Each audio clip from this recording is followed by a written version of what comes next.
रजत sir, आपका बहुत बड़ा नाम है, आप अपनी कंपनी के टॉप अचीवर हैं जी। लेकिन बहुत सारे लोग, चूँकि हम लोग आप अपनी कंपनीज में फोकस्ड रहते हैं और रहना भी चाहिए, वो कोई गलत बात नहीं है, लेकिन ये एक ऐसा प्लेटफॉर्म है जहाँ पे हम सभी कामयाब लोगों से सुनते हैं, सीखते हैं। सो आप कंपनी के टॉप अचीवर हैं अपनी कंपनी का नाम हम लोग लेते नहीं हैं इस मंच से। हम सबसे पहले आपकी थोड़ी पृष्ठभूमि के बारे में जानना चाहेंगे। थैंक यू सुरेंद्र जी। ऐसे मैं बैकग्राउंड के बारे में ज़्यादा लोग जानते नहीं हैं, एक स्वाभाविक प्रश्न है और मैंने बता भी नहीं है भाई ज़्यादा, आज मैं बता रहा हूँ। मैं उड़ीसा का एक छोटा सा गांव से मैं स्टार्ट किया था प्रोग्राम, मतलब मेरे जीवन को मैंने स्टार्ट किया था। जब छोटा था उस समय मेरे को लग रहा था कि कुछ बड़ा करना चाहिए, उसके कारण भी है। मेरे जो दादाजी थे वो एक्चुअली पावर भी उनके पास में था और पैसा भी उनके पास में था। अच्छा। लेकिन समय ऐसा आया जिस समय उनके पास में पावर भी नहीं रहा और पैसा भी नहीं रहा। मेरे पिताजी हो गए कि एक बड़ा बाप का मतलब बेटा, जिसके पास में पैसा नहीं है लेकिन नाम है। अच्छा। उसी समय वो जब स्ट्रगल कर रहे थे उनका लाइफ को लेके, तो उसी समय मेरा एक्चुअली जन्म हुआ।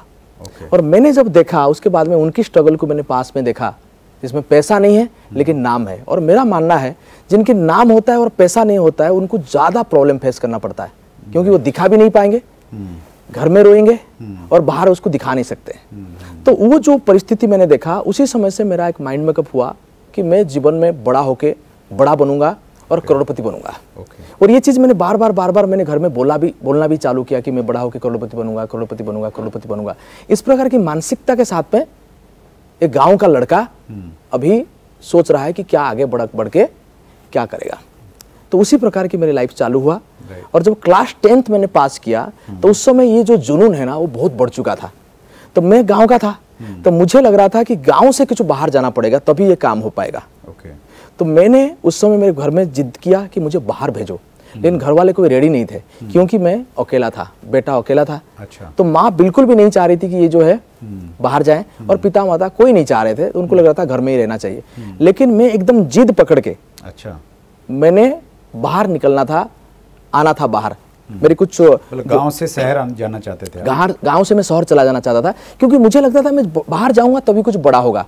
और मैंने फिर बाहर निकलने की प्रयास किया, लेकिन घर में कोई छोड़ने के लिए है नहीं। तो मैंने उस समय देखा मेरे जो सीनियर लोग थे वो सब राउरकेला जाके ITI करके नौकरी करते थे। अच्छा। तो मेरे को लगता था कि मैं चले जाऊं बाहर, उसके बाद में देखेंगे क्या करना है क्या नहीं करना है। उस समय मेरा घर से राउरकेला की 130 रुपया की किराया हुआ करता था। अच्छा। बस की भाड़ा। काफी दूर है? हाँ है, लगभग अपने 400-450 किलोमीटर है। आजकल तो उसका किराया बढ़ गया है, ये मैंने आपको पहले का बता रहा हूँ। तो 130 रुपया उसका भाड़ा था, लेकिन मैंने 90 रुपया ही कलेक्शन कर पाया, यानी कि मेरे पास में 90 रुपया और कोई सपोर्ट करने वाला था नहीं। अच्छा। तो मैंने जब सोच रहा था मैं आऊं, बस के किराया ही 130 रुपया है। तो उसी समय एक व्यक्ति ने स्कूटर लेके, उस समय बजाज चेतक का स्कूटर चल रहा था, स्कूटर लेके गाँव पहुंचा। अच्छा। और वो गाँव में उनको 2 लोग आए थे, उनको एक को लौटना था और मैंने उनके पीछे बैठ गया। अच्छा। 90 रुपये लेके। ये मेरी धन है टोटल, जो मैंने घर से 90 रुपये लेके आया हूँ। ओके। तो ये पृष्ठभूमि है। और उसके साथ साथ मतलब पढ़ाई के लिए आए आप या क्या? मैंने पता नहीं उस समय क्या चल रहा था, मैंने बाहर चले जाना है, बस फोकस था कि मैं जाऊंगा वहां पे पढ़ूंगा या कुछ करूंगा। जो सीनियर लोग थे वो पढ़ के नौकरी कर रहे थे। आपने पढ़ाई जारी रखा? यहाँ पे आके मैंने पढ़ाई जारी रखा कुछ समय के लिए, लेकिन मेरे अंदर में थोड़ा सा पागलपन सा छा रहा था कि मैं कुछ करूं, इस प्रकार की भावना था। और जो डायरेक्ट सेलिंग की बात है, एक इंसिडेंट मुझे याद है, उससे पहले मैं बताऊंगा कि मैं जब बाहर निकल रहा था मेरे साथ में क्या हुआ, उसको मैं क्लियर करूं जी। जब मैंने बाहर निकल रहा था, कोई मेरे परिवार वाले मेरे साथ नहीं थे कि ये बाहर जाए। मदर जो है, मदर बच्चे में अकेला बेटा हूं, उनका सोच पा रहे होंगे, ज्यादा इमोशनल, बहुत ज्यादा इमोशनल। मैंने उनका स्कूटर आके पहुंचा, मैंने स्कूटर पे बैठा, मदर जो है दौड़े भागे डोर के पास में आके पहुंची है। मैं स्कूटर में बैठा, उनका रोना चालू। ऐसे तो रोना 2 दिन हो गया चालू हो गया है कि चले जाएगा करके। तो मैंने जब स्कूटर पे बैठा, स्कूटर स्टार्ट किया, क्योंकि चलाने वाला दूसरा था, मैं तो बच्चा बैठा पीछे, मम्मी की रोना सुनाई दिया रहा है मुझे। अच्छा। मम्मी जोर जोर से रो रही है। उनको देख के मैं भी रोना चालू कर दिया। उस समय मुझे लग रहा था कि मैं अभी जाऊं कि उतर के रह जाऊं। लेकिन ये सोच के बीच में गाड़ी स्टार्ट हो चुका था कि चलाने वाला अलग था और निकल पड़ा।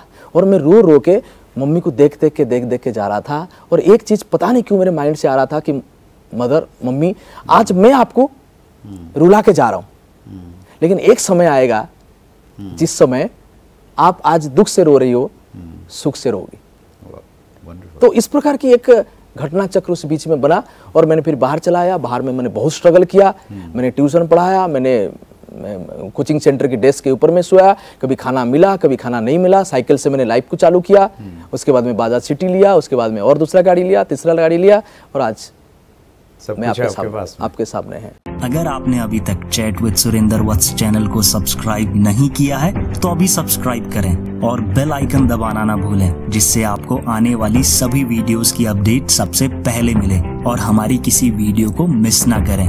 वीडियो को ज्यादा से ज्यादा शेयर और लाइक करके अपना प्यार जरूर दें।